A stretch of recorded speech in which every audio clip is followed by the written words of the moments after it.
Hey Mike, well, the Ashes have come to an end.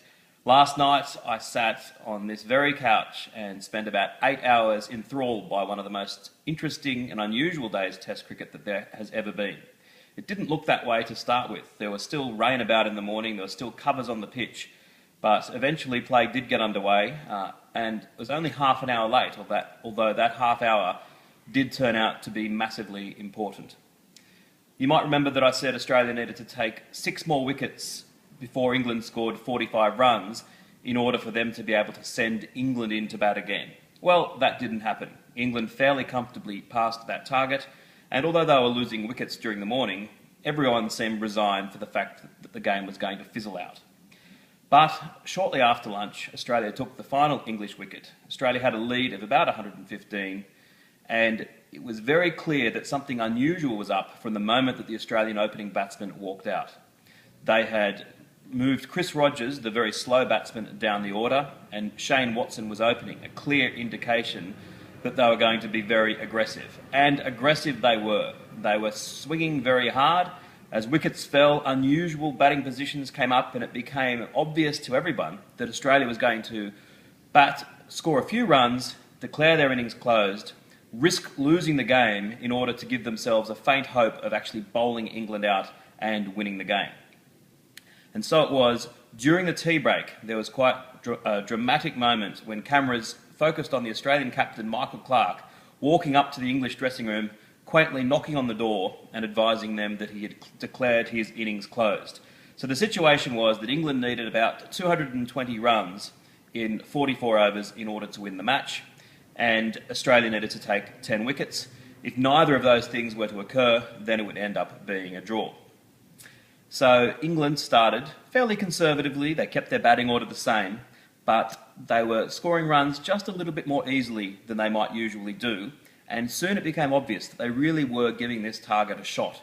And the crowd became more and more excited, the atmosphere became more and more tense. And as England lost the occasional wicket, Australia's hopes of winning, although faint, were still there in the balance. Now, you may have remembered me saying yesterday that I backed England to win at 300 to 1 and I backed Australia to win at 100 to 1. So by the time that it appeared that there were only going to be 2 logical results, either an English win or a draw, it was quite an interesting question of my patriotism. Did money win out or did patriotism win out? Well, I can tell you I was cheering England on like there was no tomorrow.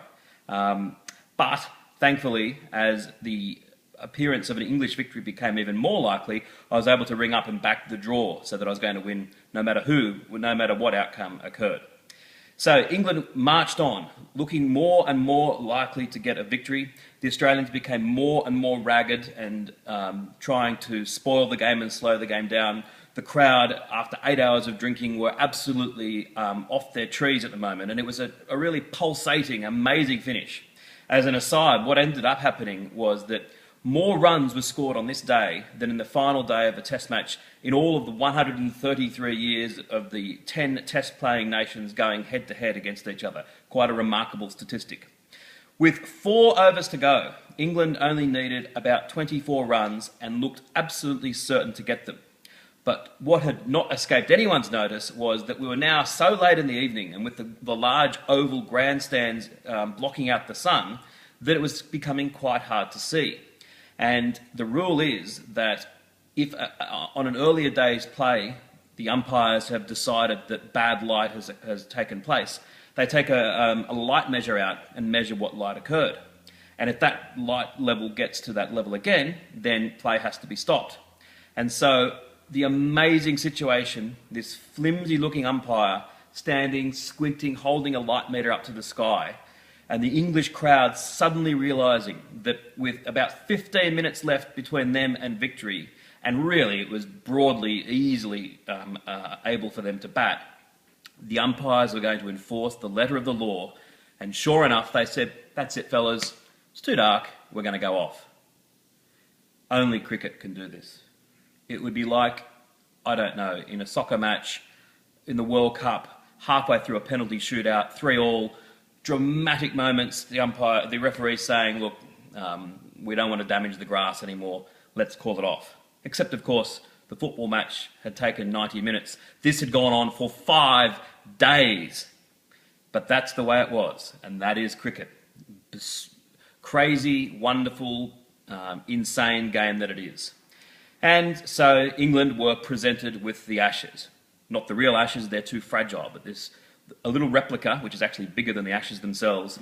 And as the English captain held it up and celebrations went crazy, my patriotism once again returned, and I felt very sad that Australia had been beaten 3-0.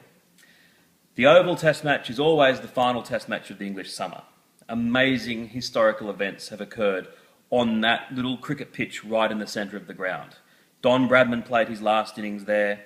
So many great Ashes moments have occurred there. And 5 hours after play had finished, when everyone other than the media and the English players had gone home, they added their own special little piece of history, where the media could reveal that all of the English players went and urinated onto the pitch. So a nice, bizarre, distasteful little touch to end what has been a crazy yet quite amazing series. So I've really enjoyed giving these updates. I hope you have as well. And Australia stay on now in England and play a few one-day games and whatever else. But the real battle, the Test matches, resumes actually in 3 months in November in Brisbane. So if you've got a mind and a plane ticket and you want to come out and get some more cricket, then I'll see you down here for the Australian summer. Otherwise, speak to you soon. Bye.